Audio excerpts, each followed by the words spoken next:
Бид залуучуулах бичлэг хийж байна. Тэгээд алийн болгон бодлоготойгоо бичлэг хийсэн хүнийг бичээхрэх юм болж юмсэй да. Тэгээ манай пэйж харин дахиад танилцуулаа. Дахин ярьж байгаа. Нэг юм залуучуулах төвийн чадвар тийм зүйлийг заахад бол бичсэн тийм пэйж.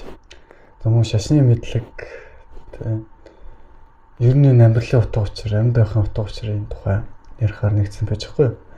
Админ нөхцөлний мэдээж өөрөө одоо яг 26 нас хэрэгж байгаа. Тэгээд одоо яг энэ зааж байгаа зүйлээ хийгээд 8 жилийн хугацааг үдчихэ. Тэгээд ер нь Монголд эрүүл мэндийн соёлыг илүү хямдханаар илүү төгсөөр түгэх хийсэн. Заавал бие махбодын эрүүл мэнд гэлтгөө сэтгэл санааны эрүүл мэндийг гэсэн хүмүүс зүг болох юмсан. Илүү гоё амьдраасаа илүү олон зүйл хийж бүтээгээсээ Монгол улстай илүү лаг болоосаа гэдэг тийм хүслийг энэ хүмүүс хийчихсэн байхгүй.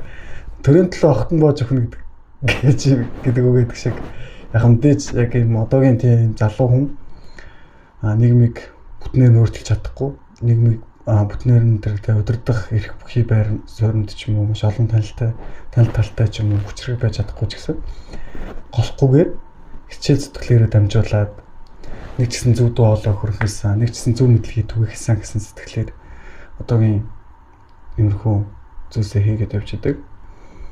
Зэм ондоо маш олон зүйлсээ хийж бүтэн гэсэн төлөвлөгөөтэй байна. Тэгээд мөн мянган бичлэгээ хийгээд дуусгаж байгаа. Яагаад мянга гэж хэлдэм бэ гэхээр мянган удаа алдахад хэрвээ сайжрахгүй бол би энэ зүйлээ дахиж хийхгүй хаа. Яг одоогийн зүйлээс харахад бол мянган бичлэгээ дуусгаж байгаа. Яагаад гэхээр 30 дахь бичлэг, 100 дахь бичлэг хоёрын хооронд харьцуулж үзсэн.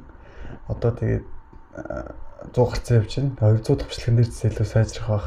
Гэх мэтчлэн 300, 400, 500 гэж явсараад 1000 дахь бичлэг хүрэхэд нэлээд энэ хүн зэдүүдийг зааж өгч чадах байхаа. Тэгээ манай пэйжийн сонслог юм бэ гэхээр entertainment page биш. Entertainment буюу тийм хөгжилтэй зүйл ярьдаг биш. Хүн зэдв ярьдаг. Хүмүүсийн айдаг зүйлсийн тухай ярьдаг учраас энэ хүн зэдвээ яаж хэрхэн хүн болгож хүн болгонд хүртээмжтэй болох вэ? Хэрхэн хүн болгонд зүгээр хүрэх вэ гэсэн тийм бодлоор, тийм орлогоор энэ хөгжлүүдийг хийж байгаа.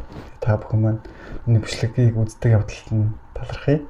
Тэгээд дараа дараагийн бичлэгүүдээр сайн уулзцаая. Баярлалаа.